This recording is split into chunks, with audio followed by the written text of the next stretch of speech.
भयंकर जंग के बीच खौफनाक साजिश का कच्चा चिट्ठा लेकर हाजिर हूं मैं, प्रशांत चुरहे। पुतिन ने यूरोप और अमेरिका को फिर से धमकी दी है। पुतिन ने कहा है कि दुश्मन देश यूक्रेन की तरह जल्द ही तबाही झेल सकते हैं। पुतिन की धमकी ऐसे वक्त में आई है जब यूक्रेन युद्ध में ब्रिटेन और फ्रांस के सैनिकों के शामिल होने के सबूत मिलने का दावा किया गया। वहीं ट्रंप ने चीन के राष्ट्रपति शी जिनपिंग से मुलाकात के बाद युद्ध को जल्द खत्म करवाने का भी दावा कर दिया है। हालांकि जेलेंस्की ने चीन पर ही अब रूस की मदद करने के आरोप लगा दिए और इससे ट्रंप का प्लान फिर से खतरे में पड़ गया है।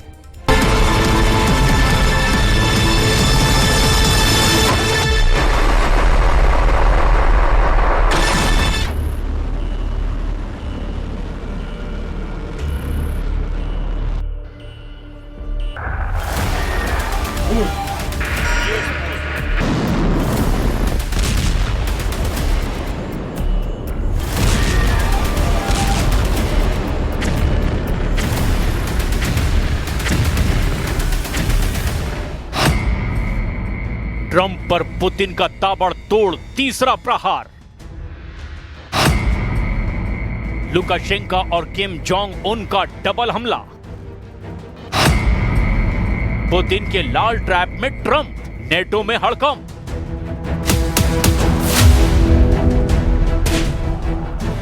युद्ध का मैदान हो या प्लानिंग, पुतिन ने ट्रंप को बहुत पीछे छोड़ दिया है। ट्रंप जहां युद्ध समझौते का क्रेडिट लूटने में लगे हैं, वहीं पुतिन ऐसा गठजोड़ बना रहे हैं जिसे देखकर सुपर पावर के होश उड़ गए हैं। पहले पुतिन ने ट्रंप से वॉर डील तोड़ दी, फिर पुतिन ने अनलिमिटेड रेंज की एटमी मिसाइल फोड़ दी। इसके बाद पुतिन ने लुकाशेंको और किम जोंग उन के जरिए ट्रंप को डराया और अब पुतिन ने ब्रिटेन और फ्रांस को दहलाने की धमकी दे डाली है। नेटो और यूरोप के देशों पर पुतिन के हमले किसी भी वक्त शुरू हो सकते हैं, क्योंकि यूक्रेन ने पुतिन की मिसाइलों की काट फाइटर ड्रोन को बना लिया है। पुतिन के हथियार गोदाम और तेल डिपो को जेलेंस्की के बारूदी ड्रोन तेजी से जला रहे हैं। सोमवार से शुरू हुए सीरियल हमलों में रूस को भारी नुकसान पहुंचा है। यूक्रेन ने फ्लाइंग बम से रूस के कई जगहों पर भयानक हमला किया है, जिससे मॉस्को से नॉर्थ कॉकेशस तक एयर इमरजेंसी लगानी पड़ी है। इसके जवाब में पुतिन ने यूक्रेन के ओदेसा में ड्रोन से मिसाइलों की बौछार कर दी। साथ ही पुतिन ने ऑर्डर दिया कि यूक्रेन में जो भी वर्दी में मिले उसकी खोपड़ी उड़ा दी जाए, क्योंकि रूस को यूक्रेन की तरफ से भाड़े के लड़ाकों के लड़ने के सबूत मिले हैं। रूस ने दावा किया कि यूक्रेन की तरफ से फ्रेंच और अंग्रेजी बोलने वाले सैनिकों की बातें टेप में रिकॉर्ड की गई, जिसके बाद पुतिन ने सबसे पहले ऐसे लड़ाकों के शिकार का फरमान जारी कर दिया। Нежеланием киевского режима продолжать этот переговорный процесс и нежеланием киевского режима отвечать на те вопросы, которые нами были заданы, на проекты тех документов, которые нами были представлены, и на предложения в дальнейшем формате рабочих в составе различных групп. Все это оставлено без ответа. रूस ने दावा किया कि यूक्रेन के साथ कई विदेशी सैनिकों ने युद्ध को टक्कर का बना दिया है। खासकर ब्रिटिश और फ्रेंच बोलने वाले सैनिकों के ऑपरेशन ने रूस की टेंशन बढ़ा दी है।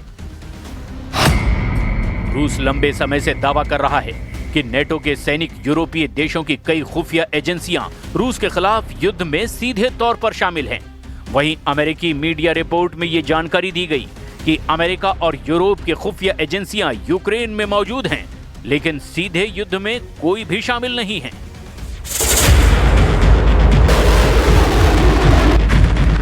अमेरिका, यूरोप और नेटो देश खुलकर यूक्रेन को हथियार से मदद पहुंचा रहे हैं। सुपर पावर के हथियारों से ही जेलेंस्की अब तक युद्ध में डटे हुए हैं, लेकिन ये पहली बार है जब पुतिन ने यूक्रेन की मदद कर रहे देशों के सैनिकों की शिनाख्त करने का भी दावा किया है। जिन दो देशों के सैनिकों की वॉर टेप पुतिन के पास भेजी गई, वो ब्रिटेन और फ्रांस हैं। служба внешней разведки России, она тревожная. Хотя, с другой стороны, наши военные зарубежную речь, иностранные языки. पुतिन की चेतावनी के बाद रोमानिया से अमेरिका सैनिकों की वापसी फिलहाल टाल दी गई है। बुखारेस्ट के ब्लैक सी कोस्ट के पास मिहाइल कोगलनेसियानु एयरबेस पर अमेरिका के 1000 सैनिक तैनात हैं, जिनकी अमेरिका वापसी का ऐलान ट्रंप ने पहले ही कर रखा था। हालांकि अब प्लान बदल दिया गया है।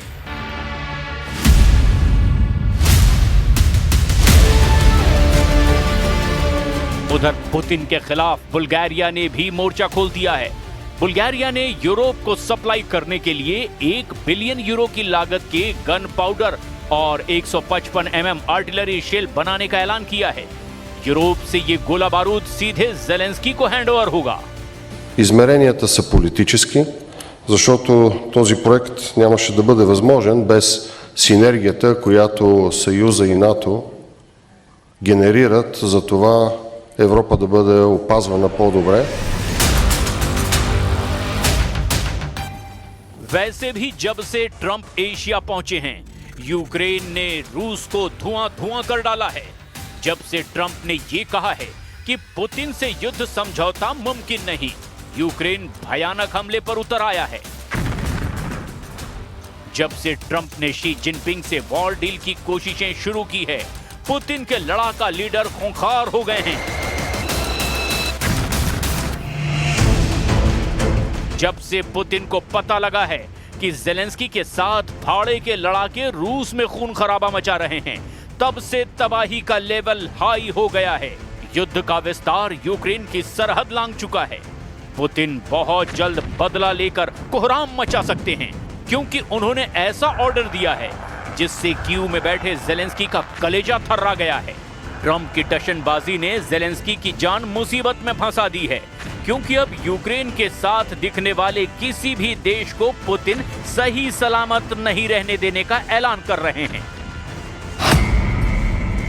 बेलारूस के राष्ट्रपति अलेक्जेंडर लुकाशेंको यूरोपीय देश जिन्हें आखिरी तानाशाह कहते हैं, उत्तर कोरिया के राष्ट्रपति किम जोंग उन जिन्हें अमेरिका सबसे सनकी तानाशाह कहता है, चीन के राष्ट्रपति शी जिनपिंग जिन पर चीन में अघोषित तानाशाही के आरोप लगते हैं, और रूस के राष्ट्रपति व्लादिमीर पुतिन जिन पर इंटरनेशनल कोर्ट ऑफ जस्टिस में युद्ध अपराध के आरोप लगाए गए हैं।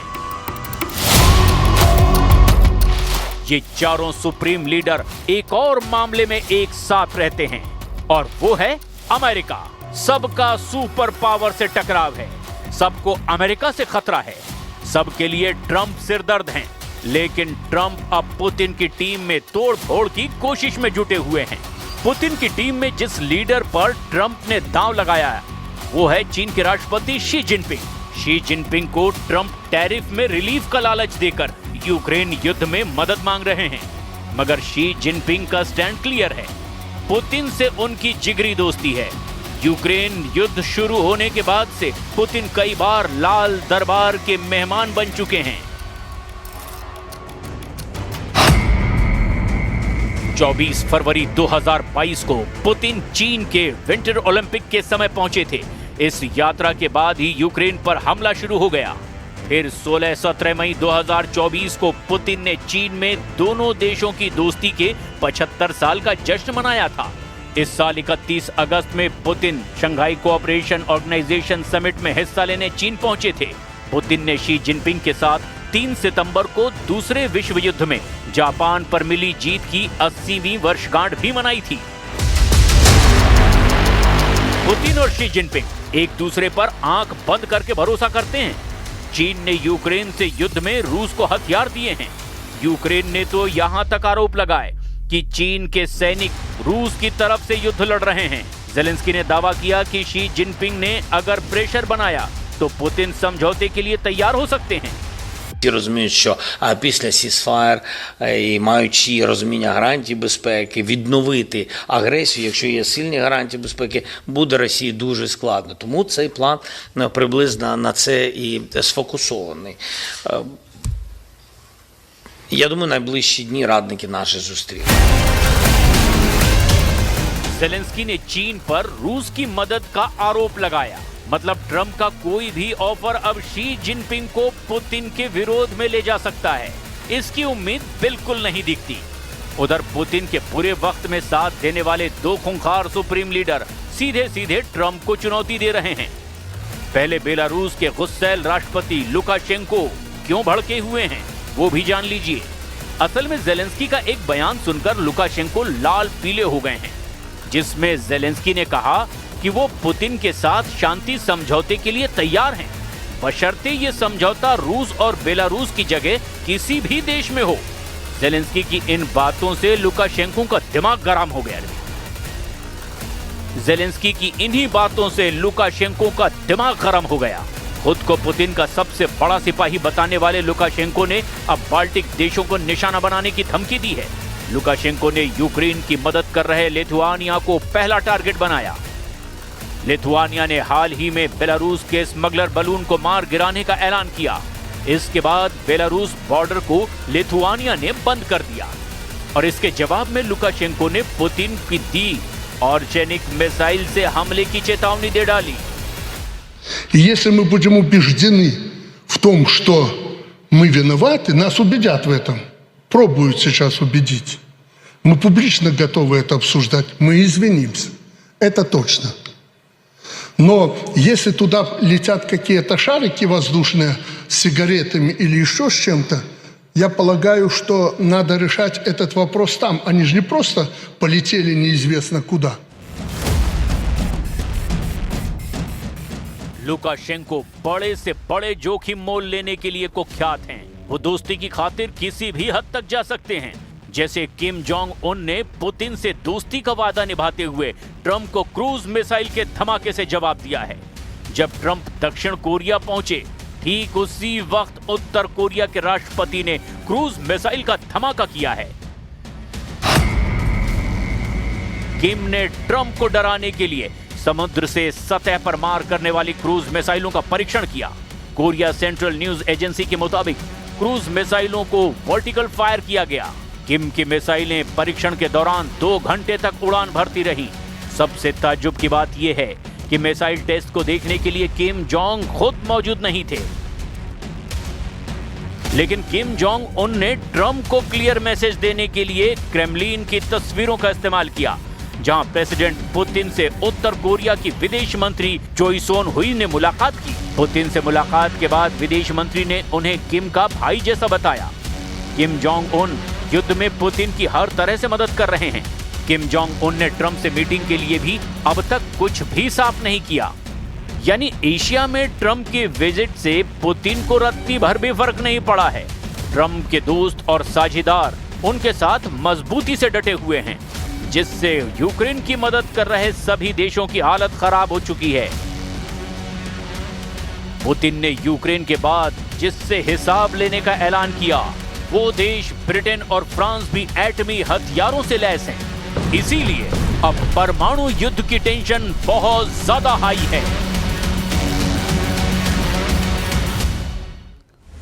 रूस के खिलाफ नेटो को अब बहुत बड़ा फैसला करना पड़ सकता है। पुतिन के इरादों को देख करके अब यूरोप के कई देशों की सेना सैनिक भर्ती अभियान में जुट गई है। उधर खास तौर पर पोलैंड और जर्मनी के बाद अब रोमानिया में एक नया खौफ फैल गया है।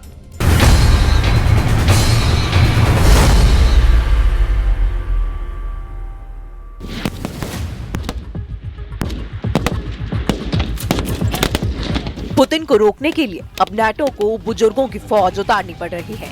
ये है पूर्वी यूरोप में रोमानिया, और यहाँ प्राहोवा की एक फायरिंग रेंज में पुतिन को रोकने की तैयारी चल रही है। एक एक सैनिक को गौर से देखिए। नाटो की दीवार बनने के लिए रोमानिया में अब बूढ़ों को उतार दिया गया है। पुतिन के युद्ध को काबू में करने के लिए रोमानिया की फौज हैरान कर रही है।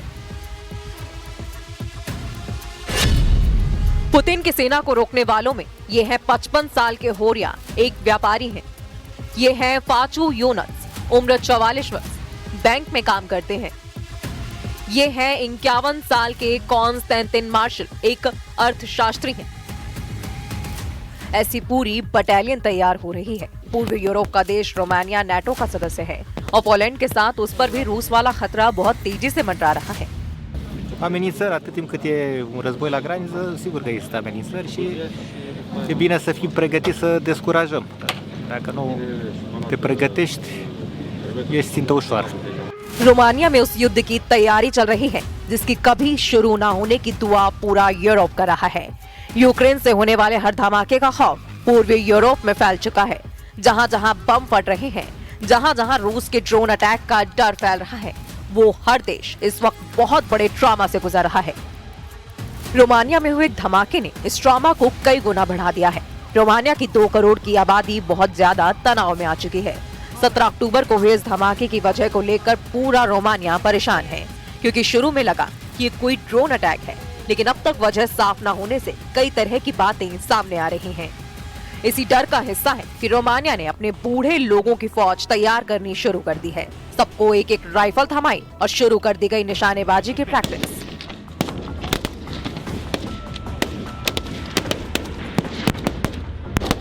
ceva de ani a fost ultima oară când am tras. Când ați făcut armata? În 2004. Vremea lungă care a trecut de la ultimele conflagrații mondiale în care au fost implicate mai multe state, e posibil ca oamenii să mai uite cât de mult rău poate să producă un război. Sperăm să nu ne confruntăm cu așa. Romania ने 2007 में सैन्य service अनिवार्य करने वाला system 2007 में खत्म कर दिया था, लेकिन 18 साल के बाद अब पुतिन के गुस्से ने पूरे यूरोप का ब्लड प्रेशर संकट में पहुंचा दिया है। रूस और यूक्रेन युद्ध के खतरे ने यूरोप को कैसे डराया हुआ है, इसके कुछ आंकड़े आपको हैरान कर देंगे। पोलैंड ने अपनी रिजर्व फोर्स 5 लाख तक बढ़ाने का फैसला किया है। जर्मनी में अब रिजर्व फोर्स बढ़ाने के लिए 6 महीने की आर्मी ट्रेनिंग देने की तैयारी हो रही है। रिजर्व सैनिकों की तादाद 2 लाख तक की जा रही है। डेनमार्क में सबको 4 से 11 महीने की आर्मी ट्रेनिंग देने का प्लान है। इसमें महिलाएं भी शामिल होंगी। फिनलैंड में 9 लाख रिजर्व फोर्स है और ये यूरोप में सबसे तेजी से युद्ध की तैयारी करने के लिए जाना जाता है। नाटो देशों ने 2022 में मैड्रिड में हुई मीटिंग में तय किया था कि रिजर्व फोर्स बढ़ाई जाएगी। पिछले 3 सालों के दौरान नाटो के नेता बार बार मिलते रहे हैं, लेकिन पुतिन के आगे मजबूर नजर आ रहे हैं। पुतिन के खतरनाक हमलों ने इस मजबूरी को कई गुना बढ़ा दिया है। जमीन से आसमान तक नाटो ने अब पुतिन को रोकने के लिए एड़ी चोटी का जोर लगाना शुरू कर दिया है।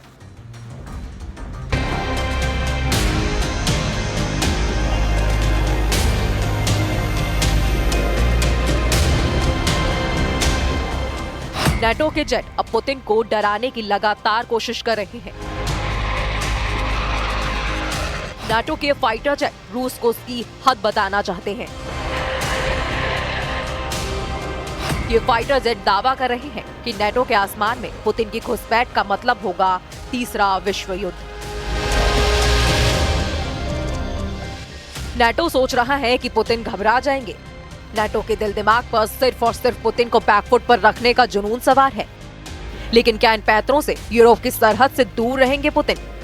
क्योंकि रूस के बॉर्डर पर गूंज रही नाटो के विमानों की गड़गड़ाहट अब मॉस्को तक गूंज रही है। नाटो की एयरफोर्स बता रही है कि वो पुतिन की चौखट पर पहुंच चुकी है और अब रूस की है नहीं। लेकिन डोनाल्ड ट्रंप के रूखे रवैये ने जेलेंस्की के साथ साथ नाटो के भी होश उड़ा दिए हैं। व्हाइट हाउस में जेलेंस्की से मिलने के बाद ट्रंप ने एक तरह से कह दिया है कि पुतिन को रोकना अब उनके बस की बात नहीं है। President Zelensky, as you know today, we had a very good meeting, very cordial meeting. In my opinion, they should stop the war immediately. You go by the battle line wherever it is, otherwise it's too complicated. You'll never be able to figure it out. You stop at the battle line and both sides should go home, go to their families, stop the killing, and that should be it. Stop right now at the battle line. I told that to President Zelensky. I told it to President Putin. Thank you very much. NATO ने Putin को डराने के लिए आक्रामक patrolling वाली उड़ान शुरू कर दी है और रूस के बॉर्डर के करीब घंटों उड़ान भरी जा रही है। आर्कटिक महासागर की तरफ से दक्षिण की तरफ बाल्टिक सागर और यूक्रेन की आखिरी सरहद तक विमानों से रूस को चैलेंज किया जा रहा है। ऐसे ही एक मिशन में 12 घंटे तक नाटो के विमानों ने रूस की जंग की तैयारियों की टोह ली है। 12 घंटे तक नाटो के विमानों ने रूस के बॉर्डर की तरफ हर मोर्चे को स्कैन किया। 12 घंटे तक नाटो की एयरफोर्स इतनी ज्यादा एक्टिव रही जितना पिछले 3.5 साल के यूक्रेन युद्ध के दौरान वो पूरी पिक्चर से गायब थी। पुतिन के बॉर्डर के पास नाटो की वायुसेना का जुटना बड़ा मैसेज है। डोनाल्ड ट्रंप और उनके नाटो गुट के लीडर पुतिन को बताना चाहते हैं कि वो युद्ध के लिए तैयार हैं। लेकिन ऐसी टक्कर का नतीजा सिर्फ और सिर्फ रूस बनाम नाटो का युद्ध नहीं होगा। ये पूरी तरह से वर्ल्ड वॉर भड़काने वाला कदम है जिसे पुतिन माफ नहीं करेंगे। इस बात की गारंटी रूस बार बार यूरोप को दे रहा है। रूस पर नजर रखने के लिए बड़े टोही विमानों में RC-135 सर्विलांस जेट शामिल है। इसके अलावा P-8A भी शामिल है, जो कि आर्कटिक महासागर के आसपास रूस की नौसेना पर निगरानी रख रहा है, जबकि RC-135 नाटो की पूर्वी सरहद पर रूस के कम्युनिकेशन और रेडार सिस्टम को ट्रैक कर रहा है। इन विमानों को एयर कवर देने के लिए नाटो के फाइटर जेट भी लगातार आसमान में मौजूद रहते हैं। ये वही लॉन्ग रेंज तक उड़ान भरते रहें और बिना उतरे हुए अपने मिशन को अंजाम दें। इसके लिए नाटो के टैंकर विमान भी लगातार यूरोप का चक्कर लगाते रहते हैं। इसमें कोई शक नहीं कि पुतिन की सेना ने 3.5 साल के युद्ध में सबसे खतरनाक अटैक की तैयारी शुरू कर दी है। रूस इस बार यूक्रेन पर नहीं बल्कि नाटो पर सबसे बड़े हमले के लिए खुद को आजमा रहा है, क्योंकि अमेरिका और नाटो ने भी रूस को दबाने में कोई कसर बाकी नहीं रखी है। ये मान लीजिए कि अक्टूबर की शुरुआत में पुतिन ने यूरोप पर जो हल्ला बोला है उसकी गूंज अब नवंबर में सुनाई देगी। तस्वीरों में चाहे पुतिन का गुस्सा नजर न आए, लेकिन यूरोप का एयर डिफेंस इस वक्त पुतिन की खतरनाक नीयत के आगे फेल साबित हो रहा है। इसलिए अक्टूबर का महीना यूक्रेन और रूस के बीच नहीं बल्कि पुतिन और नाटो के बीच तनाव बढ़ा रहा है। इस महीने के आने वाले दिन बहुत अहम होने वाले हैं। गाजा में डोनाल्ड ट्रंप की बहुत बड़ी हार हुई है। जिस युद्ध विराम को लागू कराने के लिए डोनाल्ड ट्रंप इजराइल और फिर मिस्र भागे भागे गए, अब महज 18 दिन बाद वो सीज फायर तोड़ दिया गया है। 24 घंटे के भीतर ही इजराइल की बमबारी में 104 लोगों की मौत हो चुकी है और इनमें 46 तो बच्चे शामिल हैं। नेतन्याहू ने कहा है कि युद्ध विराम तोड़ने के लिए हमास जिम्मेदार है, क्योंकि उसने एक इजरायली सैनिक को रफा के पास में मार डाला है।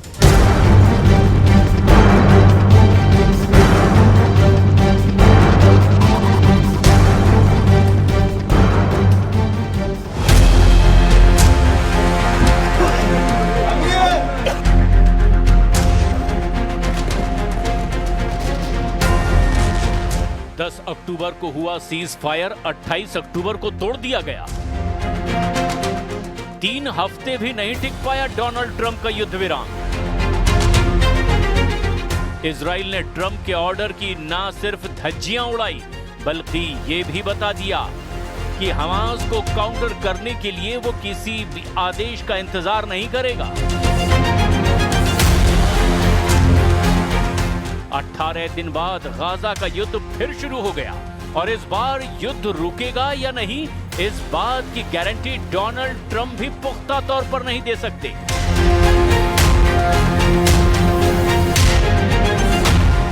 गाजा पर इजराइल की बमबारी में 100 से ज्यादा लोगों की मौत हुई है। हमेशा की तरह मरने वालों में बच्चों और महिलाओं की तादाद ज्यादा है। ये रिपोर्ट पश्चिमी देशों की न्यूज एजेंसी दे रही है। गाजा में युद्ध विराम तोड़े जाने की खबर 28 अक्टूबर की रात को आई, जब नेतन्याहू ने इजरायली सेना को एक ऑर्डर जारी किया। बेंजामिन नेतन्याहू ने कहा, गाजा पर पावरफुल स्ट्राइक की जाए, क्योंकि हमास लगातार सीज फायर तोड़ रहा है, उसे सबक सिखाना जरूरी है। जब नेतन्याहू का ऑर्डर आया तो सबको एहसास हो गया कि अब गाजा में सीज फायर नहीं, डबल फायर होगा। गाजा फिर से जलने लगेगा। गाजा में यही हुआ। इजराइल की एयरफोर्स ने शुरू कर दी बहुत ही खतरनाक बमबारी। जो बम 10 अक्टूबर के बाद से गोदाम में रखे हुए थे, वो गाजा पर फटने लगे।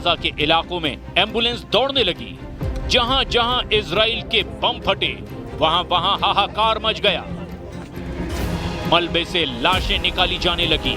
जिनकी सांसें चल रही थी उन्हें फौरन नजदीकी अस्पताल में पहुंचाने की कोशिश होने लगी। इजराइल की बमबारी में 68,000 से ज्यादा लोगों को गंवा चुका गाजा फिर एक बार मातम मना रहा है। बच्चों की लाशों को उठाने वाला गाजा एक बार फिर बहुत बड़े बोझ को उठाने के लिए मजबूर है। गाजा में कुछ नहीं बचा। भुखमरी और लाशों से घिरा गाजा जिंदा लोगों का कब्रिस्तान है और यहाँ बचे हुए लोगों की जान लगातार खतरे में है, क्योंकि हमास और इजराइल एक बार फिर आमने सामने नजर आ रहे हैं।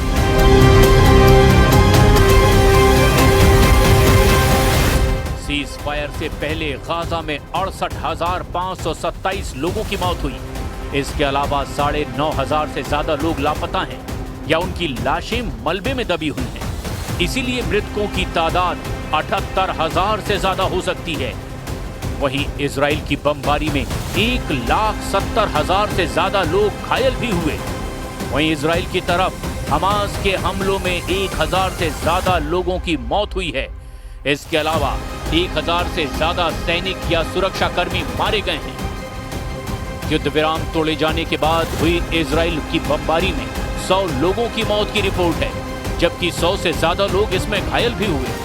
इजराइल का दावा है कि उसने हमास के टारगेट पर हमला किया है, जबकि मरने वालों में बच्चे और महिलाओं की तादाद ज्यादा है। हमास और इजराइल के बीच जारी सीज फायर कैसे टूटा, इसकी वजह एक इजरायली सैनिक की मौत बताई जा रही है, जिसका नेतन्याहू ने बदला लिया है। इजराइल का दावा है कि उसका एक सैनिक जो रफा के इलाके में तैनात था, उस पर स्नाइपर अटैक करके उसे मार डाला गया और ये काम हमास का है।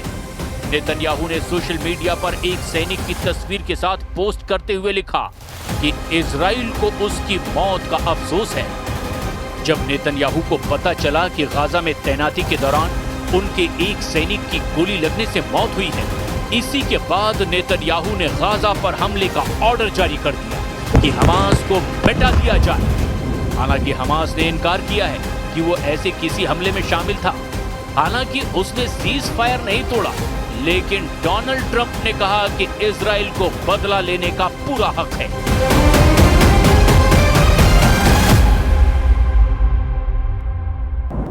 Well, as I understand it, they took out an Israeli soldier. I just heard about it a little while ago.